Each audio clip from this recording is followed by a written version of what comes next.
बंगाल में नतीजों के बाद ममता बनर्जी का संगीन इल्जाम, 100 से ज्यादा सीटों पर लूट का किया दावा, चुनाव आयोग पर गंभीर सवाल, क्या दोबारा होगी गिनती। ईवीएम गड़बड़ी से लेकर काउंटिंग रोकने तक लगाए आरोप, केंद्रीय बलों की भूमिका पर उठाए सवाल, सियासत का चढ़ा तापमान, क्या सच में हुई धांधली या दोबारा होंगे चुनाव।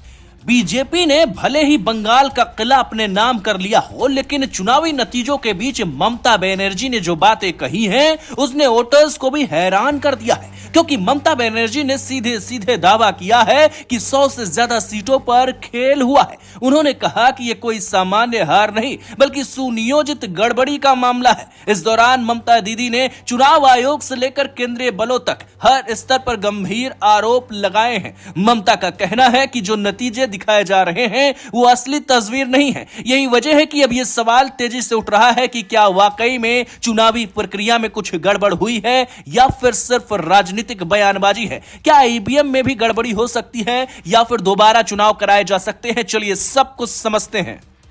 नमस्ते दोस्तों, दरअसल चुनावी नतीजों के बाद ममता बनर्जी काफी गुस्सा हैं। उनका आरोप है कि काउंटिंग के दौरान कई जगह पर जानबूझकर देरी की गई। उनका कहना है कि शुरुआती राउंड में विपक्ष को आगे दिखाकर माहौल बनाया गया, जबकि बाद के राउंड की असली तस्वीर छिपाई गई।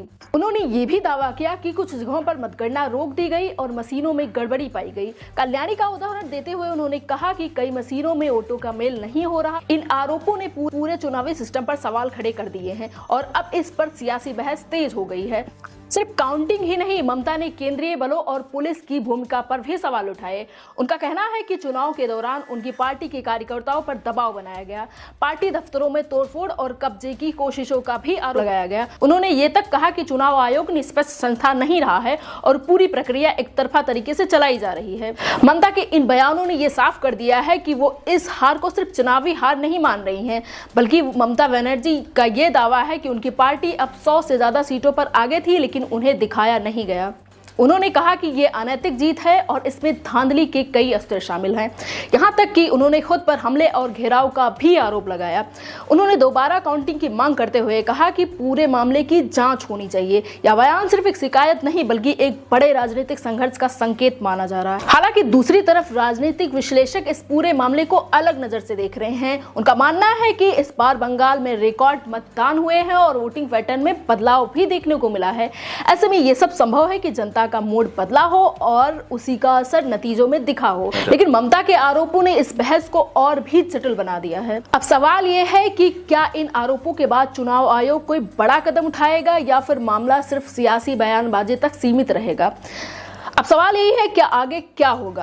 क्या सच में दोबारा काउंटिंग या जांच होगी या फिर नतीजों को अंतिम मान लिया जाएगा।